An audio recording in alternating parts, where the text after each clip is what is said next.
સેવા કરો સંતાન છો સેવા ચાહો સંતાન છો સેવા ચાહો સંતાન છો સેવા ચાહો સંતાનથી સેવા કરો સંતાન છો સેવા ચાહો જેવું કરો એવું કરો જેવું કરો એવું કરો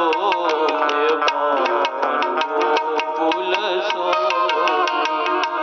ભૂલો ભલે બીજું બધું મા બાપને ભૂલશો નહીં ભૂલો ભલે બીજું બધું મા બાપને ભૂલશો નહીં મા બાપને ભૂલશો નહીં આ સંસારની અંદર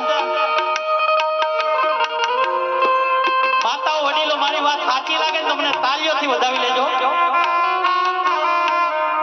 આ સંસારની અંદર દરેક સાસુમાં જો માં બની જાય અને દરેક વહુ જો દીકરી બનીને રહેવા માંડે ને ત્યારે આ મારા વડીલોની ઉંમર 50 વર્ષ વધી જાય. મારા બાપ 50 વર્ષ વધી જાય હો. કારણ કે તમે હાવ એકાબીજા સમજો નહીં તો મારા વડીલો કોઈ નિર્ણય ન લઈ શકે હો.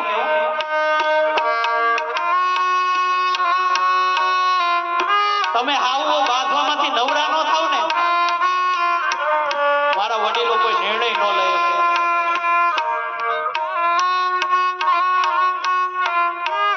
એક વહુ એની હાહુને માથે હુંડલામાં બેહાડી જાતી હતી એટલે મેં પૂછ્યું બેન ક્યાં બાને જાત્રા કરાવવા લઈ જાવ છો તો કે ના રે ના.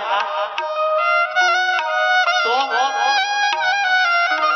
ઈ કે આજે કાળી 14 છે ને તો હું કકડાટ કાઢવા જાઉં છું.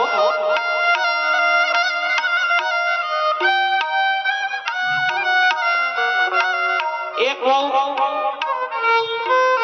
બાને દૂધનો ગ્લાસ આપ્યો ને બા પીઓ એટલે બાને એમ થયું કે મુસરફ કોઈ દી નમે નહીં ને આજે કેમાં દૂધનો ગ્લાસ અચાનક આપ્યો ઈ કે બા પીઓ એટલે બાઈએ પૂછ્યું કે ઓ બેટા કેમ આજે અચાનક તો કે બા આજે નાગ પાંચમ છે ને ખોટું મારે રાફડે રેડવા જાવ એના કરતા તમને પાઈ દેવું શું ખોટું.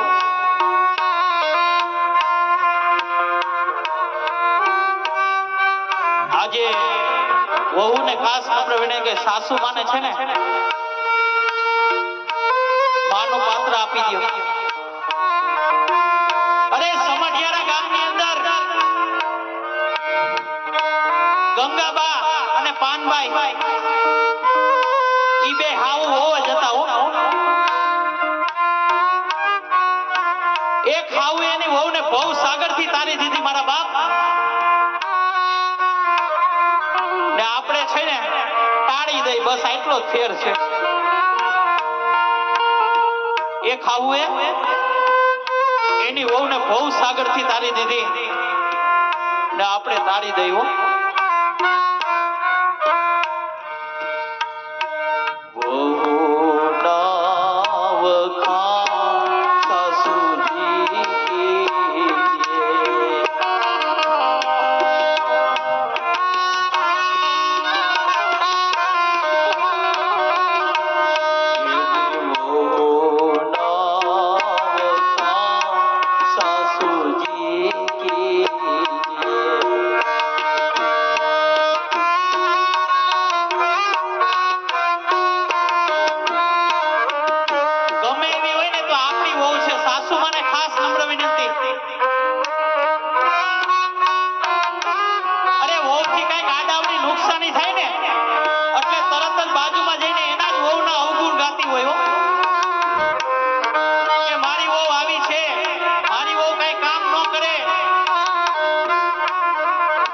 પણ માં જેવી છે ને એવી તારી છે.